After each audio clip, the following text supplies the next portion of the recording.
میرے آقا ارشاد فرماتے ہیں ابو ہریرہ سنو، اگر کسی کے دروازے کے سامنے ایک نہر ہو اور اس میں وہ 5 وقت نہاتا ہو، ایک نہر ہو جس میں وہ 5 وقت نہاتا ہو دن بھر میں، تو کیا اس کے بدن پر میل باقی رہے گی؟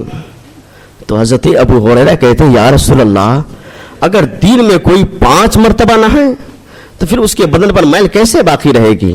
تو نبی پاک صلی اللہ تعالی علیہ وسلم ارشاد فرماتے ہیں ابو ہریرہ، اگر میرا امتی دن بھر میں 24 گھنٹے میں 5 وقت کی نماز پڑھے گا تو اس کے بدن سے گناہیں جھڑ جائیں گی، اس کے بدن پر کوئی بھی گناہ نہیں رہے گا۔ تو بتائیے نماز پڑھنے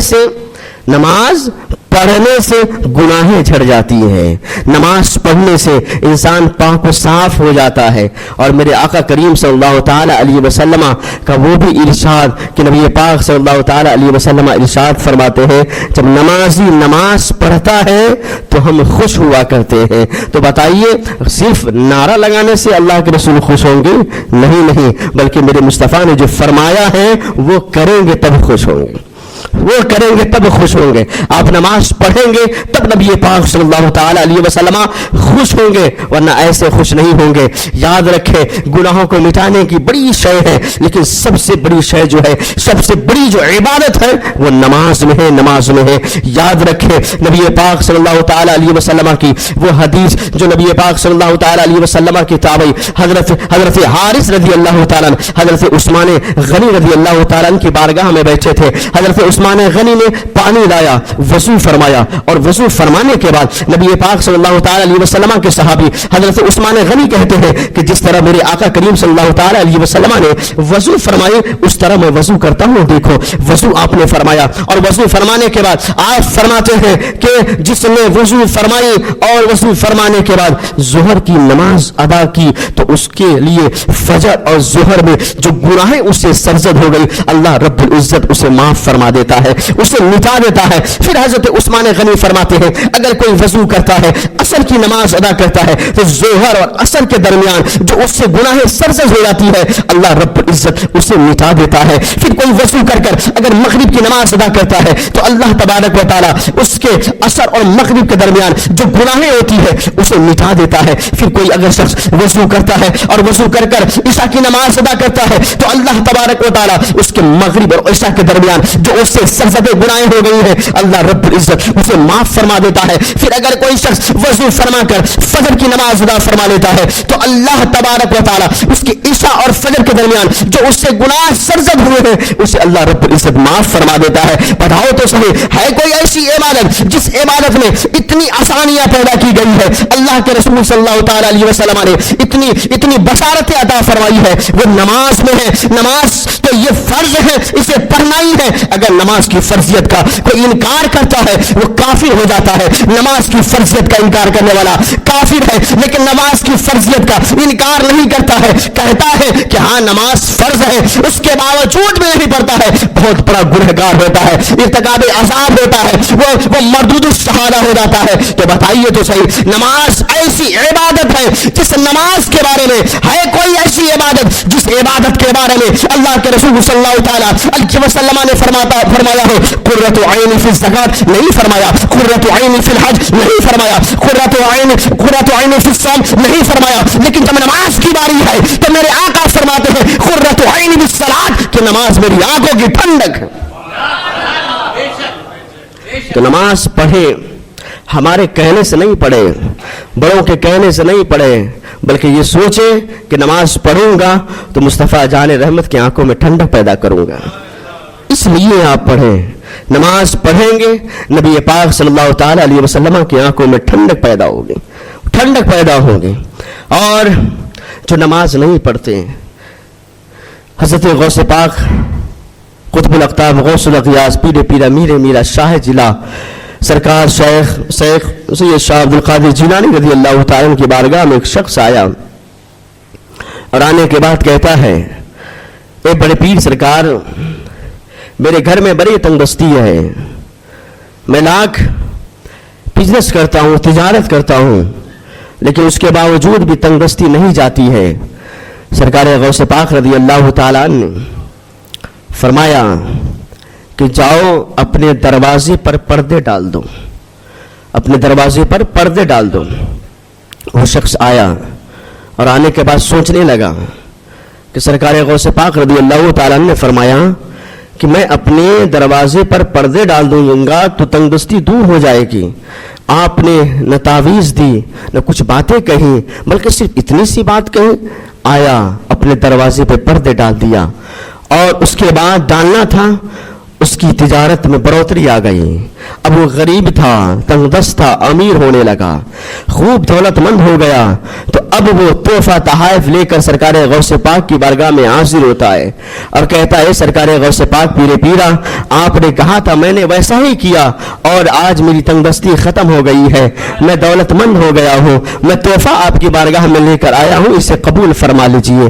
سرکار غوث پاک رضی اللہ تعالیٰ فرماتے ہیں کہ ٹھیک ہے، تحفہ اگر لائے ہو تو قبول کرتا ہوں، لیکن تجھے معلوم ہے کہ میں نے کیوں کہا کہ دروازے پہ پردہ ڈال دو؟ وہ شخص کہتا ہے یہی سوال لے کر تو میں آیا ہوں، میں سوال یہی لے کر آیا ہوں کہ کیا بات ہے، نہ کوئی قرآن کی آیت دیے گئے کہ اسے پڑھو، نہ سورہ دیے گئے اسے پڑھو، نہ تعویذات دیے گئے، اس کے باوجود صرف آپ نے کہا پردہ ڈال دو، اور پردہ ڈالو گے تو تمہاری تنگ دستی دور ہو جائے گی۔ تنگ دستی دور ہو گئی۔ اے سرکار غوث پاک رضی اللہ تعالیٰ، یہ سوال تو لے کر میں آیا ہوں، بتائیے تو صحیح اس کی وجہ کیا ہے؟ تو سرکار غوث پاک کا جواب سنیے۔ سرکار غوث پاک فرماتے ہیں بتاؤ تو صحیح، تیرا مکان راستے میں پڑتا ہے؟ کہا ہاں، میرا مکان روڈ کے سائیڈ میں راستے میں پڑتا ہے، ادھر سے لوگ آتے جاتے ہیں۔ سرکار غوث پاک فرماتے ہیں سنو، تنگ دستی اسی لیے تھی کہ جب ادھر سے بے نمازی گزرتا تھا تیرے دروازے کو تکتا تھا، جب بے نمازی گزرتا تھا تیرے گھر کو دیکھتا تھا، جب بے نمازی گزرتا تھا تیری چوکھٹوں کو دیکھتا تھا، تیری کھڑکیوں کو دیکھتا تھا، تیری دیواروں کو دیکھتا تھا، اس کے نگاہوں کی نحوست کی وجہ سے تیری دولت ختم ہو گئی، تو تنگ دست ہو گیا۔ بتائیے تو صحیح۔ سرکار غوث پاک فرماتے ہیں میں نے تجھے حکم دیا کہ اپنے دروازے پر پردہ ڈال لو۔ اب بے نمازی گزرتا تھا، دیکھتا تھا تو تیرے چوکھٹ کو نہیں دیکھ پاتا تھا، تیرے دروازے کو نہیں دیکھ پاتا تھا، تیرے گھر کو نہیں دیکھ پاتا تھا، اس لیے تیری تنگ دستی دور ہو گئی ہے۔ اب بتائیے تو صحیح کہ اگر بے نمازی کی نحوست کی نگاہوں کی نحوست کا یہ حال ہو، کسی کے دروازے پر نگاہ ڈال دے تو وہ امیر غریب ہو جائے، تو جس گھر میں پہلے سے بے نمازی ہو تو بتائیے اس گھر کا حال کیا ہوگا؟ پہلے نماز پڑھو، نماز تیری تمام پریشانیاں دور ہو جائے گی، نماز پڑھو تیری تمام تکلیفیں دور ہو جائے گی، نماز پڑھو تمہاری تمام تھکاوٹیں دور ہو جائے گی۔ اگر تم نماز پڑھتے ہو تو اللہ رب العزت بھی خوش ہوتا ہے، اور نبی پاک صلی اللہ تعالی علیہ وسلم کے آنکھوں کے ٹھنڈک بھی تیرے عمل بنتے ہیں، اور ساتھ اللہ رب العزت تیری تنگ دستی کو بھی دور کر دیتا ہے۔ لوگ کہتے ہیں حضرت مجھے تعویذ ادا فرما دیجئے، تعویذ ادا فرما دیجئے۔ میرے بھائی تعویذ حق ہے، یہ صحیح ہے، قرآن کی آیتیں ہوتی ہے، یہ بزرگوں کا طریقہ رہا ہے۔ میرے حضور مفتی اعظم پوری زندگی تعویذ لکھتے رہے، لیکن یاد رکھنا صرف تعویذ پر اپنے آپ کو منحصر مت کر لینا۔ صرف تعویذ ہم بنوا لیں گے ہمارے کاروبار میں ترقی آ جائے گی، تعویذ بنوا لیں گے اولاد آ جائیں گے، تعویذ بنوا لیں گے پریشانیاں دور ہو جائے گی، بس اس پر کنوٹ مت کرو، اپنے آپ کو اس پر رہنے کی کوشش نہ کرو، بلکہ ساتھ نماز بھی پڑھو، رمضان کے روزے بھی رکھو۔ اگر اللہ رب العزت نے استطاعت عطا فرمائی ہے تو جا کر حج بھی کرو، اللہ رب العزت کی بارگاہ میں رو گڑاؤ اور اپنے گناہوں کی تلافی کرو، اس لیے کہ آج اللہ رب العزت کی بارگاہ میں اپنے گناہوں کی تلافی کرتے ہو تو اللہ تبارک و تعالی بڑا غفور رحیم ہے، تجھے معاف بھی فرمائے گا۔ اور نبی پاک صلی اللہ تعالی علیہ وسلم اپنے نوری چادر میں میدان محشر میں سماتے ہوئے نظر آئیں گے۔ قرۃ عین فی الصلاۃ، کہ نماز میری آنکھوں کی ٹھنڈک ہے، نماز میں ٹھنڈک ہے۔ میرے مصطفیٰ صلی اللہ تعالی علیہ وسلم کی آنکھیں ٹھنڈک محسوس کرتی ہے، تو پھر نماز کیوں نہیں پڑھتے؟ کیا وجہ ہے نماز نہیں پڑھنے کی؟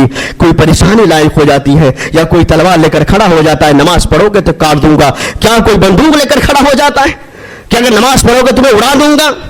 کیا تیرے پاس اتنا وقت نہیں ہے؟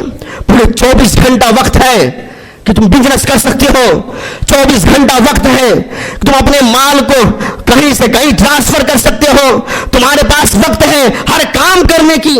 بتاؤ اللہ رب العزت کو راضی کرنے کا وقت نہیں ہے؟ ہم کتنے گرے ہوئے انسان ہو گئے کہ اللہ رب العزت کو راضی کرنے کا ہمارے پاس وقت نہیں ہے۔ نبی پاک صلی اللہ تعالی علیہ وسلم کے آنکھوں میں ٹھنڈک پہنچانے کا وقت نہیں ہے ہمارے پاس۔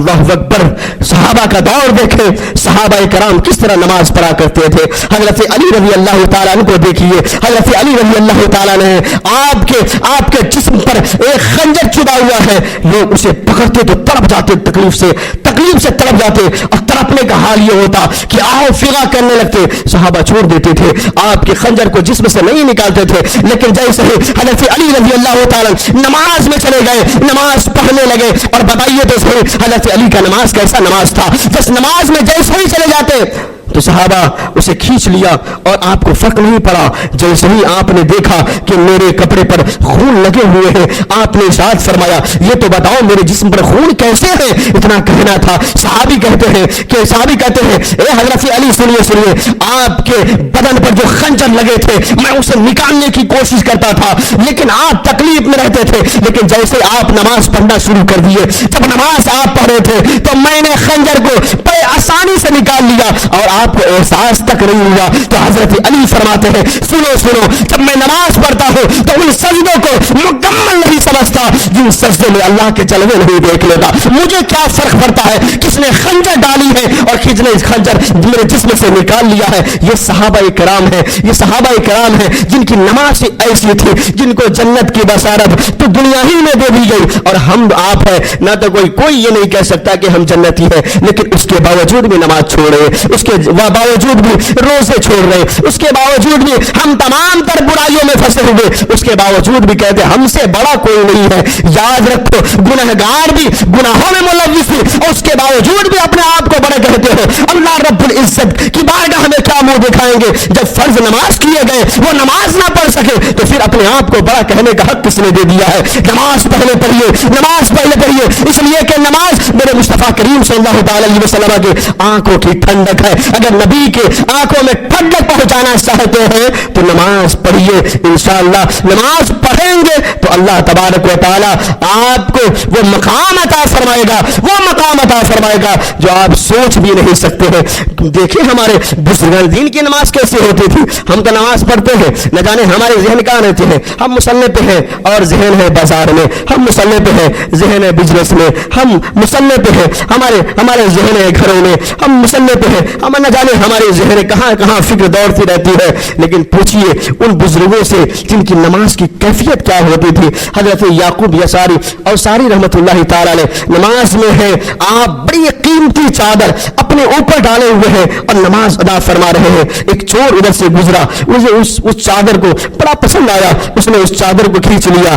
آپ ابھی نماز پڑھ رہے ہیں, وہ چور چلا گیا, اور جانے کے بعد لوگوں نے دیکھا کہ وہ بزرگ نماز پڑھ رہے ہیں اور اس کے اوپر چادر تھی. یہ چور چھین کر بھاگ رہا ہے, پکڑ کے بھاگ رہا ہے. اسے پکڑا گیا اور پکڑنے کے بعد اسے چادر لے لی گئی, اور لینے کے بعد کہنے لگا تم بزرگ کے سر سے چادر لے کر قائم ہو گئے, وہ نماز پڑھ رہے ہیں. وہ ان لوگوں نے چادر کو لیا, پھر ڈال دیا, اور ڈالنے کے بعد جب آپ نماز سے فارغ ہوئے, جیسے نماز سے فارغ ہوئے لوگوں نے پوچھا کیا آپ کو کچھ خبر ہے. کہا مجھے کوئی خبر نہیں ہے. فرمانے لگے کیا ہوا ہے. کہا آپ نماز پڑھ رہے تھے, چور آپ کے چادر کو لے کر چلا گیا اور آپ کو کچھ خبر نہیں, آپ کو دوبارہ چادر ڈال دیے گئے, آج آپ کو کچھ خبر نہیں. کہتے ہیں میں نماز میں تھا اور نماز میں جلوہ رب دیکھ رہا تھا. بتاؤ تو صحیح, جب نماز میں جلوہ رب میں دیکھ رہا ہوتا تو کون کیا لے کر گیا اس سے مجھے فرق نہیں پڑتا ہے. کیسی بزرگوں دین ہے. حضرت مسلم بن یسار وہ نماز اپنے گھر میں پڑھ رہے ہیں, آگ لگ گئی اور لوگوں نے آگ بجھانا شروع کر دیا.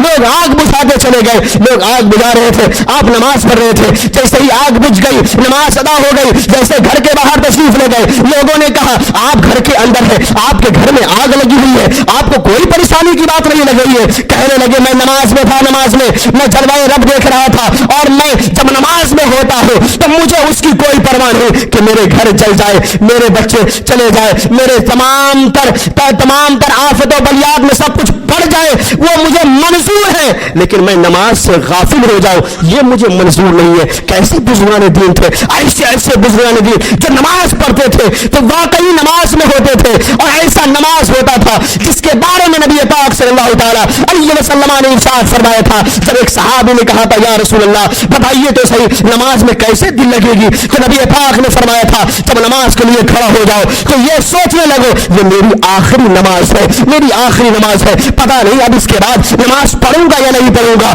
اسی طرح صحابہ کرام نے اپنایا, اسی عمل کو تابعین نے اپنایا, اسی عمل کو تبع تابعین نے اپنایا. جب انہوں نے اپنایا تو نماز میں خشوع کیا ہے انہیں معلوم ہوا, نماز میں کس طرح کی بے قراری اور بے چینی وہ دور ہو جاتی ہے یہ انہیں معلوم ہوا ہے. ہمیں کیا معلوم ہوگا؟ ہم نماز میں بھی ہیں, بازار میں بھی ہیں, ہم نماز میں بھی ہیں, ہم ادھر ادھر بھی بھٹک رہے ہیں. نماز پڑھیے اور نماز میں خشوع لانے کی آپ کوشش کرنے کی بھرپور کوشش کیجیے. اللہ تبارک و تعالی ہمیں اور آپ کو نماز پڑھنے کی توفیق عطا فرمائے, نماز پڑھنے کی توفیق عطا فرمائے. نبی پاک صلی اللہ تعالی علیہ وسلم کے آنکھوں میں جو ٹھنڈک پہنچنے والی جو عبادت ہے وہ عبادت ہمیں کرنے کی توفیق عطا فرمائے. نماز نہ پڑھنے والا کیا حال ہوتا ہے ان کا جو نماز نہیں پڑھتے. اللہ اکبر. حضرت موسیٰ علیہ السلام کے دور میں ایک خاتون نے زنا کر لیا اور پھر اس سے ایک بچہ ہوا, اس نے ڈر سے اس بچے کو مار دیا, قتل کر دیا. پھر اس کے دل میں یہ خیال پیدا ہوا کہ حضرت موسیٰ علیہ السلام موجود ہیں, کیوں نہ ان کے پاس جا کر ہم اپنی غلطی کی تلافی کر لیتے ہیں, ہم معافی مانگ لیتے ہیں. جیسے وہ خاتون حضرت موسیٰ علیہ السلام کی بارگاہ میں آئی اور اپنی بات کہی کہ ہم سے زنا سرزد ہو گئے, بچہ آئے اسے مار ڈالے, تو حضرت موسیٰ علیہ السلام نے کہا یہاں سے چلی جا, یہاں سے میری نظروں سے دور ہو جا. وہ عورت چلی گئی. اتنے میں حضرت جبریل علیہ السلام تشریف لائے اور کہنے لگے کہ اے موسیٰ علیہ السلام اللہ تبارک و تعالی آپ کو سلام کہتا ہے اور فرماتا ہے کہ جب کوئی بندہ یا بندی توبہ کے لیے آپ کی بارگاہ میں آئے تو اسے بھگایا نہ کرو, بلکہ اس کو توبہ کروائیے اور اللہ رب العزت کا حکم اس کو سنائیے. اور اتنا کہنا تھا. حضرت موسیٰ علیہ السلام کہتے اے جبریل آپ نے نہیں جانا کہ کتنی بڑی گنہگار عورت تھی, کتنی بڑی گنہگار عورت تھی, وہ زناکار بھی تھی اور ساتھ ساتھ اپنے بچے کو قتل کرنے والی بھی تھی. تو حضرت جبریل نے کہا کہ اس سے بڑے گنہگار وہ ہوں گے جو جان بوجھ کر نماز چھوڑیں گے.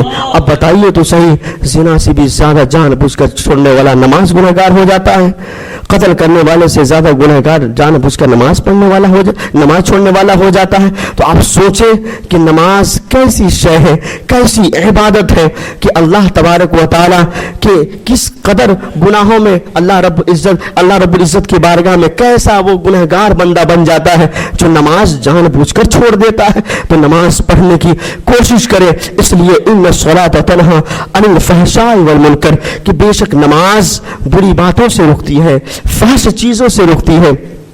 دور دور تک آج دیکھا گیا ہے بڑے لوگ ادھر ادھر اسٹیٹس وغیرہ میں نہ جانے کہاں کہاں واٹس ایپ وغیرہ میں یہ باتیں آ رہی ہے کہ آج 14 فروری ہے, ویلنٹائنس ڈے کا دن ہے, لوگ آج اتنی فحاشی میں لگے ہوئے ہیں.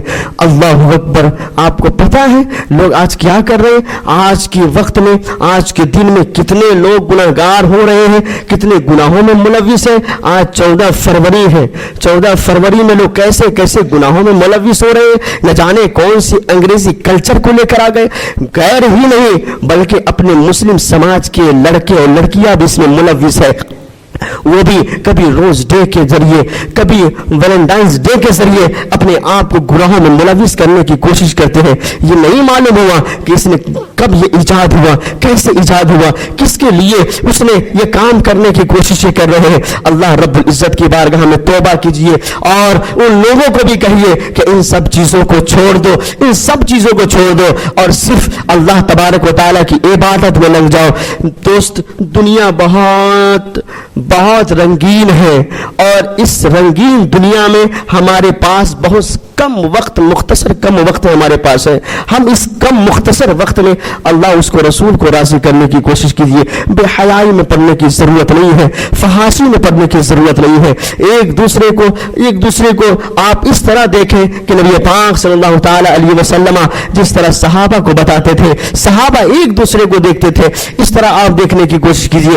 آپ دنیا میں بس مختصر وقت کے لیے آئے ہیں, زیادہ وقت آپ کے پاس نہیں ہے. آپ یہ سوچیں کہ ہم 70 سال 80 سال 100 سال جی لیں گے تو ہمارے پاس بہت وقت ہے. نہیں, ایسا وقت نہیں ہے. ایک بڑھیا رو رہی تھی اور جیسے وہ رو رہی تھی، حضرت موسیٰ علیہ السلام کا گزر ہوا تو حضرت موسیٰ علیہ السلام نے کہا کہ کیوں رو رہی ہو؟ کہا کہ میں اپنے بچوں کو یاد کر کے رو رہی ہوں۔ کیا ہوا بچوں کو تمہارے؟ کہا کہ میرا بچہ مر گیا ہے، انتقال کر گیا، دونوں بچے کو یاد کر کے رو رہی ہوں۔ کہا کتنا عمر پایا؟ کہا ایک بچہ 300 سال عمر پائے اور ایک بچہ 200 سال عمر پائے۔ تو حضرت موسیٰ علیہ السلام مسکرانے لگے۔ وہ بوڑھی عورت کہتی مسکرا کیوں رہے ہیں آپ؟ مسکرانے کی وجہ کیا ہے؟ ہمارے بچے انتقال کر گئے، اس کو یاد کر کے ہم رو رہے۔ تو حضرت موسیٰ علیہ السلام نے کہا سنو سنو، تمہارے بچے تو 200 سال کی زندگی پایا، 300 سال کی زندگی پایا، لیکن ایک نبی ایسا آئے گا جسے محمد رسول اللہ کہا جاتا ہے، ان کی امتی کی عمر 70 سال 80 سال 100 سال ہوں گے۔ وہ بوڑھی عورت تڑپنے لگتی ہے، کہتی ہے کیا ان کی عمر 80 سال 90 سال ہوں گے، 70 سال عمر ہوں گے؟ کیا وہ دنیا میں آئیں گے تو اپنے لیے گھر بھی بنائیں گے؟ دنیا میں آئیں گے تو اپنے لیے گھر بھی بنائیں گے 70 سال رہنے کے لیے؟ اللہ اکبر! بتائیے تو صحیح کتنا تعجب انہیں ہوا کہ 70 سال کے لیے 80 سال کے لیے 90 سال کے لیے دنیا میں آ رہے ہیں تو کیا اپنے لیے وہ گھر بنائیں گے؟ یہاں کے گھر کی فکر چھوڑے بلکہ اس گھر کی فکر کرے جس گھر میں ہمیں ہمیشہ ہمیشہ رہنا ہے۔ آپ اپنے لوازمات کے حساب سے آپ کریں، اپنے بچوں کے بارے میں سوچیں، اپنے خیش و اقارب کے بارے میں سوچیں، لیکن سوچیں اتنا ہی جتنا سوچنا ہے، بلکہ اس سے زیادہ اگر سوچنا ہے تو اس آخرت کے گھر کی فکر کرنا چاہیے جہاں ہمیشہ ہمیں رہنا ہے، اور جب ہمیں ہمیشہ جہاں رہنا ہے اس گھر کی تیاری ہمیں اس دنیا میں رہ کر کرنا پڑے گا، تمام رنگینیوں کو پسے پشت ڈال کر کرنا پڑے گا۔ جب اگر آپ ایسا کریں گے تو یقیناً آپ کے یہاں بھی گھر سنورتے رہیں گے اور آخرت میں جو گھر آپ کا ہے وہ محل نما بنتا ہوا نظر آئے گا۔ اپنے بچوں کے لیے سوچے اور اپنے لیے بھی سوچے، اپنے بچوں کے لیے بچوں کا بھی خیال کرے اور اپنے لیے بھی خیال کرے، ہمیشہ اپنے مرحومین مومنین کو یاد کرتے ہیں۔ اور آج کا بڑا پیارا دن ہے اور آج جمعہ کا بھی بہت سارے ایسے حضرات ہیں جو آج کے دن میں روزہ ہیں الحمدللہ رب العالمین۔ اور بہت سے یہ سوالات ہوئے، میں نے ذکر میں بھی یہ سوال آپ کو پہنچا دیا تھا، اس لیے کہتا ہوں کہ آپ زیادہ سے زیادہ ذکر میں تشریف لانے کی کوشش کریں، جو مسئلے ہیں وہ حل ہوتے رہیں گے۔ آج جمعہ کا دن ہے شب اور 15ویں شعبان کا دن بھی ہے۔ آج کے دن روزہ رکھنا چاہیے، میرے آقا کریم صلی اللہ تعالی علیہ وسلم بھی رکھا کرتے تھے، تو آج کے دن روزہ رکھنا چاہیے۔ میں نے ذکر میں بھی کہا تھا کہ آج کے دن روزہ رکھے، تو جمعہ کے دن روزہ رکھنا کیسا ہے؟ تو اگر صرف جمعہ سمجھ کر روزہ رکھنا مکروہ تنزیہی ہے، اگر رکھ لیا تو کوئی بات نہیں ہے، لیکن اگر کوئی ایسے مواقع آ جاتے ہیں، شب معراج کا معاملہ ہو گیا، شب برات کا معاملہ ہو گیا، اگر ایسے معاملہ آ گئے تو پھر آپ ضرور روزہ رکھ سکتے ہیں، اس میں کوئی قباحت کی بات نہیں ہے۔ جیسے مثال کے طور پر منت کے روزے، اگر کہا کہ فلاں شخص کی طبیعت خراب ہے، اگر وہ صحت یابی ہو گیا تو اسی دن روزہ رکھوں گا، اگر وہ جمعہ کے دن صحت یابی ہو گیا آپ جمعہ کے دن روزہ رکھ لیں، کوئی حرج کی بات نہیں ہے۔ اگر آپ نے کہا کوئی کھو گیا ہے، گم ہو گیا ہے، جس دن وہ آئے گا اس دن روزہ رکھیں گے، وہ جمعہ ہی کو آ گیا آپ جمعہ کو روزہ رکھ سکتے ہیں، لیکن جمعہ کو صرف جمعہ سمجھ کر روزہ رکھنا مکروہ تنزیہی ہے، لیکن اگر رکھا جائے تو یہ جائز ہے، رکھ سکتے ہیں۔ اسی طرح آج کا جو دن ہے، آج بھی روزہ الحمدللہ بہت سارے ہمارے باپ رکھے ہوئے ہیں، اللہ رب العزت ان کو طاقت عطا فرمائے۔ اور ایک جمعرات کا روزہ یا سنیچر، یعنی کہ اس روزوں میں ایک روزہ آگے یا پیچھے ملا لینا نبی پاک صلی اللہ تعالی علیہ وسلم کی سنت ہے، اور ہم ہیں سنی تو سنت پہ عمل کرنا چاہیے۔